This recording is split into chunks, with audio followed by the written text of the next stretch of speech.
सम्मानित मंच, किसानों, नौजवान साथियों, आज की मीटिंग की जो अध्यक्षता कौन कर रहे हैं? चरण सिंह जी कर रहे हैं। अजय प्रधान जी, अच्छा, ठीक है, धन्यवाद जी। अध्यक्ष जी क्या कहते हैं? चौधरी किरत सिंह जी, गुलशन तो मैं करे था, बापू भी रोड़ा करे था। अलग लीक पाड़ने की आए नहीं। अरे अपना इसी में ही काम धंधा करो, अलग अलग कहाँ वो करोगे? ये ठीक जुड़ गया खड़ा। यहाँ पे संजय है, सारे लोग हैं, सभी लोग जो यहाँ पाए, जो किसान यहाँ पाए, ये कोई ना एक बिरादरी है, ना एक इसकी जाति है, ये किसान है, देश का नौजवान है, तंग। पत्रकार बंधु, आप पे भी कलम और कैमरे पे भी बंदूक का पहरा है आपके ऊपर भी। यहाँ पे पुलिस फोर्स के लोग भी सुन रहे होंगे, LIU के लोग भी होंगे। हम सुबह ही 8 बजे के चले हुए हैं। जोन से रास्ते का पता चल गया कि काफिला इधर से जा रहा, पूरे के पूरे गांव बारिश में सड़क पे है, तो इसका मतलब जनता तंग है, वह जंग के लिए तैयार है। ये तो कोरोना से कह रहे थे, प्रधानमंत्री कह रहा कि कोरोना से जंग लड़ेंगे हम। ये तो 22 में लड़ेगा, ये किसान लड़ेगा। ये तो जो वोट की जंग है, ये कोरोना से भी भयंकर है। अपनी अपनी तैयारी कर लेना, कुछ नहीं मिलने वाला आपको। ये सरकार जाति और धर्म में बांटने का काम करती है, ये सरकारें तोड़ने का काम करती हैं, ये सरकारें एलिगेशन लगाने का काम करती है। अगर दिल्ली में 10 महीने से आंदोलन चल रहा, तो ये सरकारें कहती है कि ये पंजाब के जो किसान है, ये किसान नहीं, ये खालिस्तानी है। अगर मुस्लिम समाज के लोग हैं तो कहते हैं कि ये पाकिस्तानी है। अगर यहाँ के इधर के लोग हैं तो कहते हैं पश्चिम के हैं, ये जाट लोग हैं।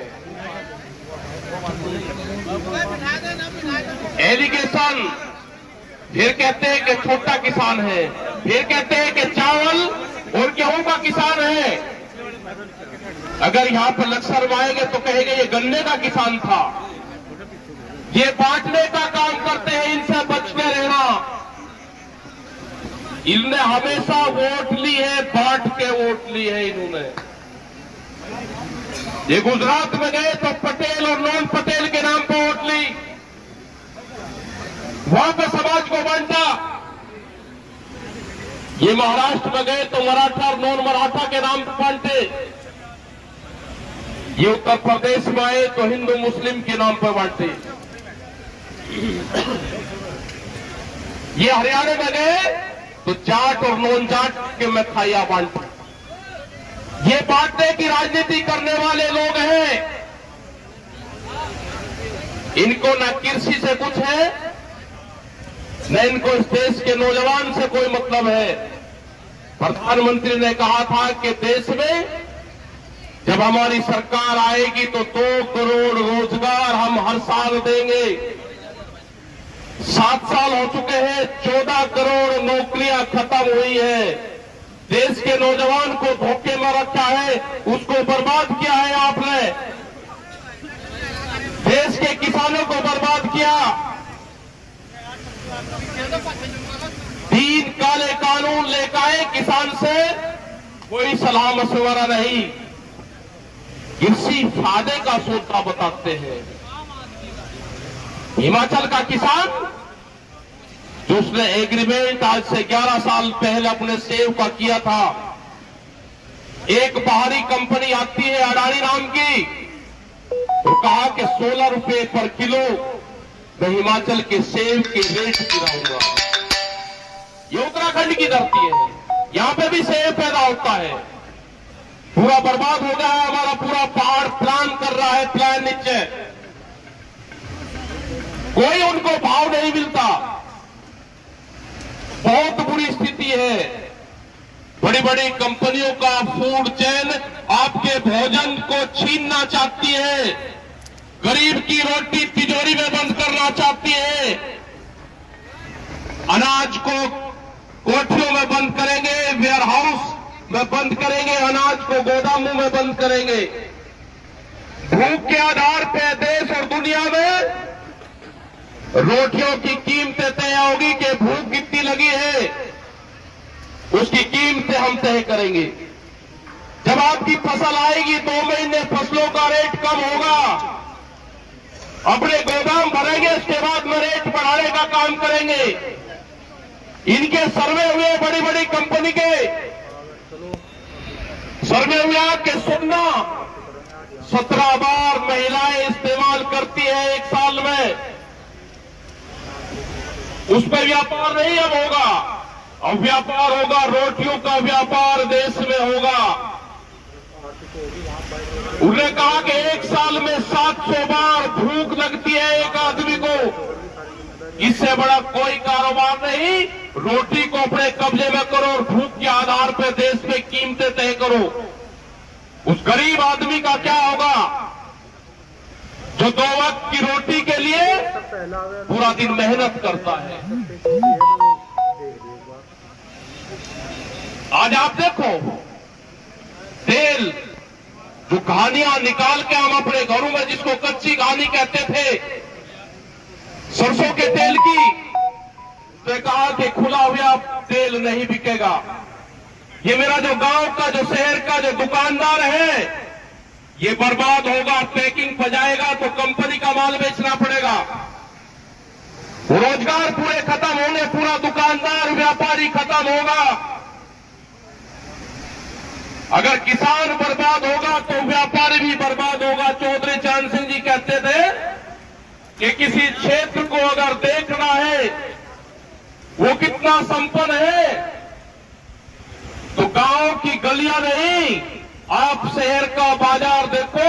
जो लालाजी बैठा हुआ है दुकान पे, उसका गल्ला ठीक है, उसकी दुकान अगर सजी धजी है, लालाजी अगर मजबूत है, कपड़े उसके ठीक है, शीशे का उसका शोकेस बना हुआ है, तो ये देख लेना कि यहाँ का किसान मजबूत है। और जिस क्षेत्र का दुकानदार कमजोर होगा, उस क्षेत्र के रहने वाली जनता भी कमजोर होगी। गांव देखने की जरूरत नहीं, शहर के अपने व्यापारी की दुकान देख लो, उसकी हालात क्या है। ये बर्बाद होंगे सब दुकानदार भी, ये दुकानदार भी बर्बाद होंगे। अगर गन्ने के पैसे दुगने आ जाएंगे, अगर एमएसपी के हमारा माल मिलेगा, हमारा जो पैसा किसान के पास में आएगा, वो सीधा किसान दुकान पे जाएगा, अपना मकान बनाएगा, नई चीज खरीदेगा, कपड़े खरीदेगा, कर्मचारियों को, नौजवानों को उसको रोजगार देगा। लेकिन जब किसान पे ही पैसा नहीं होगा तो व्यापारी भी भूख से मरेगा। ये संघर्ष जारी रहेगा जब तक 3 काले कानून और एमएसपी पे गारंटी नहीं मिलेगी। ये आंदोलन जारी रहेगा। ये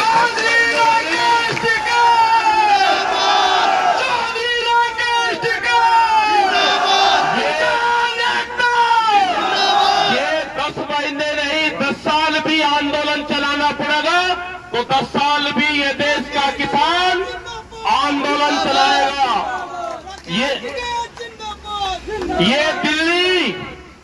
ये दिल्ली कान खोल के सुन ले, 10 महीने से दिल्ली को घेर कर रखा है। आने वाले 10 साल भी घेरनी पड़ी तो 10 साल भी ये किसान घेरेगा। 40 साल संघर्ष करो। ये नारा बराबर लगाओ बीच में। 10 साल भी लड़ाई लड़नी पड़ी तो 10 साल भी लड़ाई लड़ेंगे। ये किसान न कमजोर था, न किसान कमजोर है और न किसान कमजोर रहेगा। तुम एमएसपी नहीं दोगे,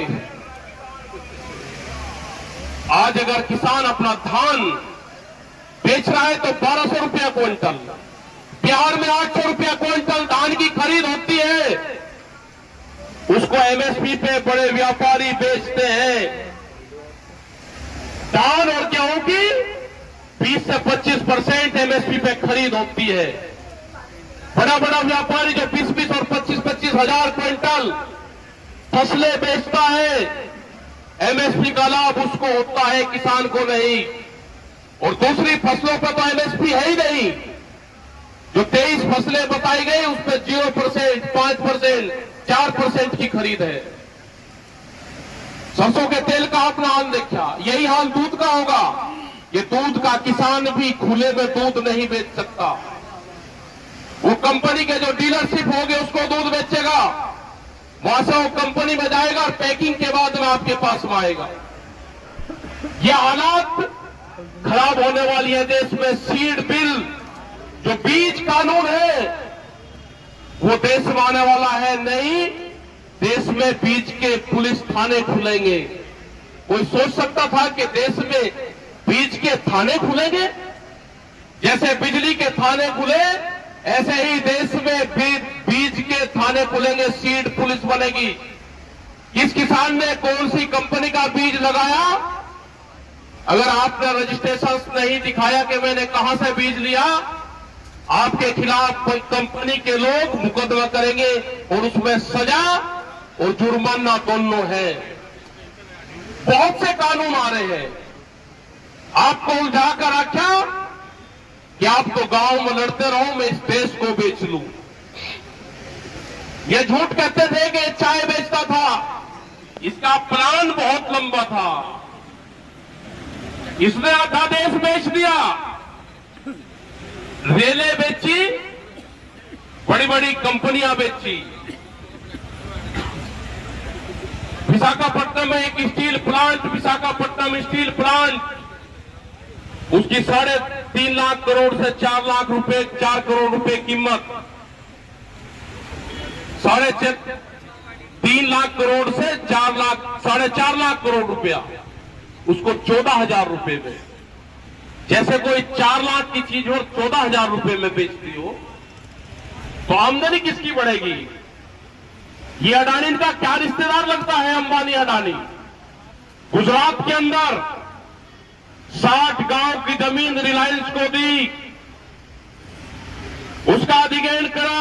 वहां आम की खेती होती थी, वहां पे वे पूरी की पूरी जमीन रिलायंस को दी, 60 गांव की जमीन। वो मुकदमा नीचे से लगाकर ऊपर तक आए, सुप्रीम कोर्ट तक।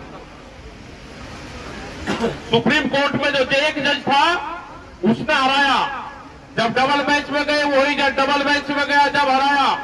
जब ट्रिपल बेंच में गए वही जज तीसरी बेंच में भी गया, तीनों हराया। क्या साठ गांठ है पता नहीं चल रहा। पूरे देश के संस्थाओं पे कब्जा है, बोलने की किसी की हिम्मत नहीं है। कोई अगर बोलने की कोशिश करता है तो ईडी, सीबीआई ये सब लगा देते हैं। कोई अगर आंदोलन मारने की कोशिश करता है तो उसके खिलाफ पर्चा दर्ज होता है, पर्चा दर्ज। ये तो अब निकलने की हिम्मत करी हमारे कुछ लोगों ने। खोल कर दे दो। निकलो, सड़कों पर निकलना पड़ेगा आंदोलन के लिए। ये आंदोलन होगा देश में, सड़कों पे आना पड़ेगा आप लोगों को। अगर आप भी आंदोलन नहीं करें तो आने वाली पीढ़ी आंदोलन नहीं कर सकती। क्या जब भी आंदोलन करोगे जब आपकी जमीनें चली जाएगी? ये किसान क्रेडिट कार्ड किसान का मौत का कार्ड है। बड़ी बड़ी कंपनियां आ रही बैंकों से, पूरा का पूरा जो आपको क्रेडिट कर रखा है वो पूरा डाटा लेंगी, बैंक को पूरा फाइनेंस करेंगे, कहेंगे कि रिकवरी करने का अधिकार हमारा है, हम कर लेंगे इनसे रिकवरी। उसके बाद में गुंडे आपके यहां पे भेजेंगे, कहेंगे ये बैंक का पैसा है, या तो ये दे दो और या जमीन दे दो। तो बहुत से लोगों की जमीन जाएगी उसमें। आपने भाव की लड़ाई नहीं लगी। जो भाव की लड़ाई का टाइम आया उस टाइम पर लड़ाई गई। उस टाइम पे कहा कि किसान क्रेडिट कार्ड बन गया, और किसान क्रेडिट कार्ड से ही किसान ने अपने खर्चे चलाए। यहां पे आंदोलन होते थे उत्तराखंड में। जब उत्तराखंड की जमीनें महंगी हुई तो लोग उन्हें आंदोलन करने छोड़ देंगे, जमीनें बहुत महंगी है, 200 गज जमीन बेच लेंगे, हमारा काम चल जाएगा। भाव की लड़ाई नहीं लड़ी गई। आज भी अगर उत्तराखंड को बचाना है तो खेती किसानी को बचाना पड़ेगा। अगर आज भी उत्तराखंड को बचाना है तो जो हमारा पहाड़ का किसान है उसका साथ देना पड़ेगा, उसको ट्रांसपोर्ट सब्सिडी देनी पड़ेगी, उसके फसल को मंडी तक जाने की सरकार व्यवस्था करे। वहां पर टूरिज्म विलेज टूरिज्म पॉलिसी, जो टूरिस्ट जाता है उसका फायदा वहां के किसान को हो, ये व्यवस्था करनी पड़ेगी। जंगली जानवरों का बेहद आतंक है, वो मैदानी क्षेत्र में भी है और वो पहाड़ के क्षेत्र में भी है, उसका भी हमको काम करना पड़ेगा। जो वहां पे जंगल खड़े हो गए हैं, जो लोग छोड़ कर आ गए, जो जंगली जानवर वहां पे पैदा हुए, उसकी सरकार की जिम्मेदारी उसकी है। वहां पे पानी का प्रबंध नहीं है तो इसीलिए वहां के लोग प्लान कर रहे हैं, वो नीचे आ रहे हैं।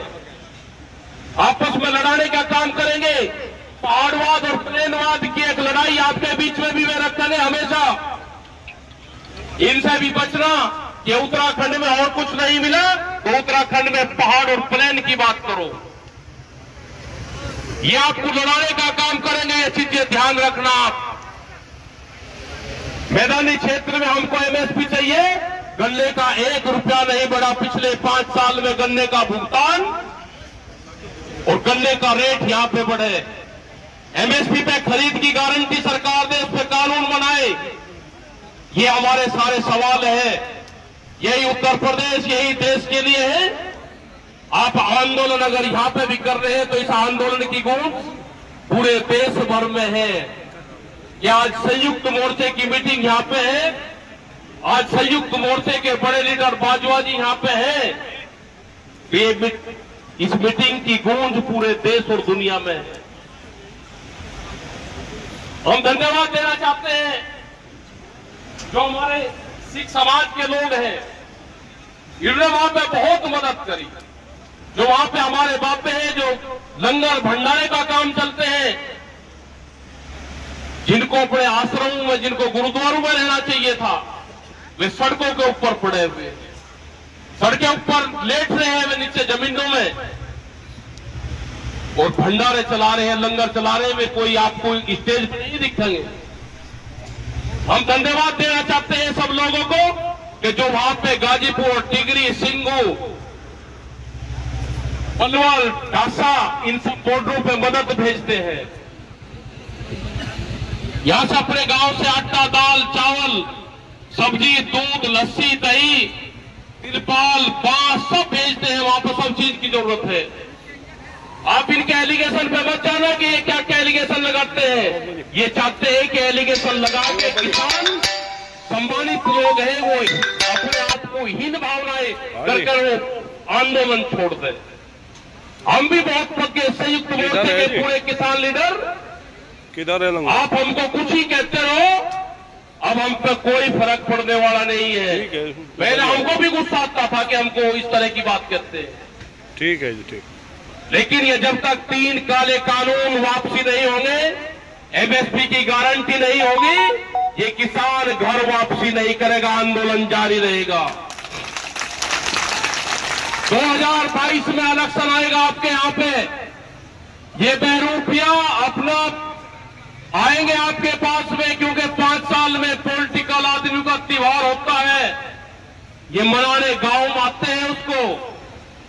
ये जब आए तो इनसे पूछना कि प्रधानमंत्री ने कहा कि 2022 में आमदनी दुगनी होगी तो 1 जनवरी से बिकने वाली हर फसल का रेट दुगना होगा। ये क्वेश्चन जरूर इनसे करना।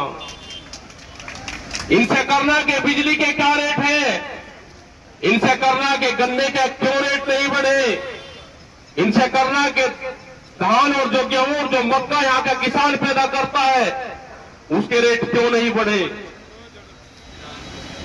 ये करना क्या, हमारे उत्तराखंड के लोग पूरे देश में रोजगार के लिए आ जाते हैं, उनका क्या प्रबंध करा? ये सारे क्वेश्चन आप लोगों को करने हैं इनसे। ये आपके बीच में आएंगे, रंग बदल के आपके बीच में आएंगे, आपको झगड़ा करवाने का काम करते हैं। ये इनका पूरा देश से मुखौटा इनका हट गया है एक तरफ, इनको कोई सुनना नहीं अब चाहता, इनको कोई वोट देना नहीं चाहता, इनको वोट पे चोट करने का काम करना। इन पे जब वोट पे चोट करोगे तो ही ये आपकी बात सुनेंगे। ये मैसेज रहना चाहिए इनको कि देश की जनता अब निकल चुकी है, अब तुम्हारे में जो जमाने थे वे चले गए। अब जैसे इनको बंगाल में दवाई दी, ऐसी ही दवाई इनको उत्तराखंड में भी मिले। उत्तराखंड की जड़ी बूटी वो बगैर खाद की है, वह काम बढ़िया करेगी। उत्तराखंड से दवाई मिलेगी तो पूरे देश में इनको आराम करेगी। वो इनका कोर्स पूरा करना पड़ेगा। उत्तराखंड की जड़ी बूटी अब जरूर इनको देना। उत्तर प्रदेश तैयार बैठा है पूर्ण रूप से। तो आपने, क्योंकि हम भी सुबह ही 8 बजे चले वहां से मंडी धनौरा से, जैसे पता चला कि कौन से रूट से काफले जा रहे हैं किसानों के, तो पूरे पूरे गांव बरसात में भी सड़कों पे थे। यहां पे भी पता चला कि 11 साढ़े 11 बजे बारिश शुरू हुई, तो ऊपरले वाले से सब लोगों ने विनती यही करी कि भाई रुक जा, थोड़ी देर ठंड सी कर दे। क्योंकि जो एक तरह की भावनाएं होती है, इस आंदोलन को चलाने वाला कोई और है, उस पे ऊपर वाले पे विश्वास रखो, जो जिसको मानता है उसी पे ही विश्वास रखो। इस आंदोलन को चलाने वाला कोई और है, इसका महारथी कोई और है, इसका संचालन करने वाला कोई और है, उस पे विश्वास रखो। ऊपर वाले पे जीत आपकी निश्चित होगी। जीत देश के किसान और नौजवान की होगी, जीत देश के मजदूर की होगी, यहाँ के दुकानदार की होगी, जो परिवारों को उधार सामान देता है, जीत उसकी होगी। वो भी अपने वहां पर बैठा हुआ करता है कि किसान का भुगतान हो जाए, उसको पता रहता है कि कब तक का भुगतान आया, तो जीत उसकी होगी। मैं धन्यवाद देना चाहता हूं कि हम करीब 2-2.5 घंटे लेट हुए, उसके बाद में भी जनसंख्या यहां बढ़ती रही, बहुत बड़ी तादाद यहां पाई। पूरे जो संयोजक लोग हैं, जो काम करने वाले लोग हैं, दिगंबर हर जो बिजनौर से आए, इनको भी बहुत मेहनत है। यहाँ पे किरत सिंह हरे, मैं पूरी टीम को धन्यवाद देना चाहता हूं कि आपने बहुत मेहनत करी, आप लोगों के बीच तक वे गए और सभी समाज के लोग यहाँ पे हैं। आपका धन्यवाद। जय हिंद, जय भारत।